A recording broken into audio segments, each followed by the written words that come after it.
We've just been talking about, you've been to this week many times. Curious what you find different this year. So one thing that's different is a lot of folks from the Middle East aren't here because of the crisis in the Middle East.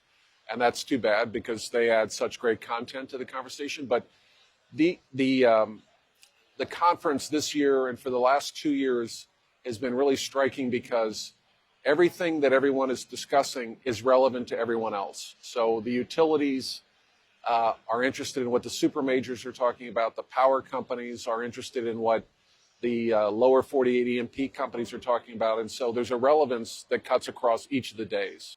When you talk about cutting across each of the days, are you seeing your clients this year really wanting to invest in infrastructure?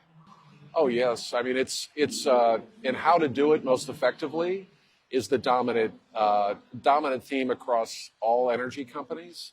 And so there's this tremendous need for investment in base infrastructure, in new electricity, power generation, how to deliver that generation most effectively. And and whether to invest across different areas. Should I diversify across different areas of natural gas is a topic that's cutting across the whole area. Are you sensing hesitation, though, because of the war? Yeah, I think it's causing a fair bit of hesitation and uncertainty. And if the war continues for a long time, different parts of the system will not be able to hold together. And valuations are all over the place. And so if anyone has been thinking about a merger transaction in traditional energy, it's causing pause. We're also hearing, as you know, obviously a lot about data centers and AI companies, but what are you hearing from the technology companies who want to have these data centers but are wondering, where am I going to have the power from? I think that they have tremendous teams. They're very innovative, and they are finding ways to get the power and have some confidence that the power will be there, even if they're not clear on what the roadmap is. But they know how difficult it is, and they also are aware that the country, different businesses have forgotten how to build things, and things need to be built for them to have their power, and that's a challenge they're focused upon. You're obviously very aware of the news cycle, not only Iran, but Venezuela. A lot of talk, of course, about oil and gas. What are you hearing about renewables?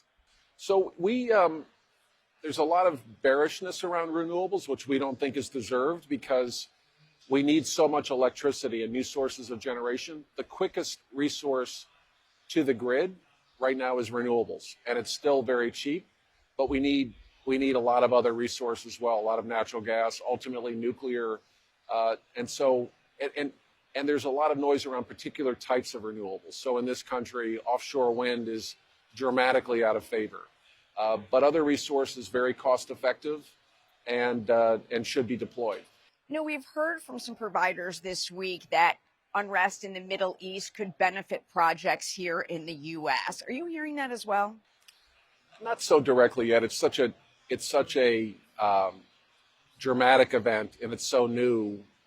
We're not hearing that as much as, except in the context of, if you look at where commodity prices have moved with the onslaught of the war, the one commodity that we track that hasn't moved is natural gas in the United States. And it's because it's unaffected by these events, and we have a lot of it. And so one of the things that we've been talking to our clients about is it's gas for power. There's a lot of opportunity to invest in gas infrastructure, and where commodity prices have moved or not moved in the case of gas highlights the opportunity in that area. There's always that question, though. You can put up the data centers, you can invest in gas, but if there's not enough electricity to get it all fired up, where do you go? Well, there's going to be enough electricity, and the electricity is going to come from new natural gas-fired generation, existing natural gas-fired generation that's not being fully utilized yet, transmission, energy efficiency, new nuclear, and there's a very efficient way to develop that electricity in the U.S. system through utilities and through contracted power. Appreciate your time today. Great. Thank you for having me.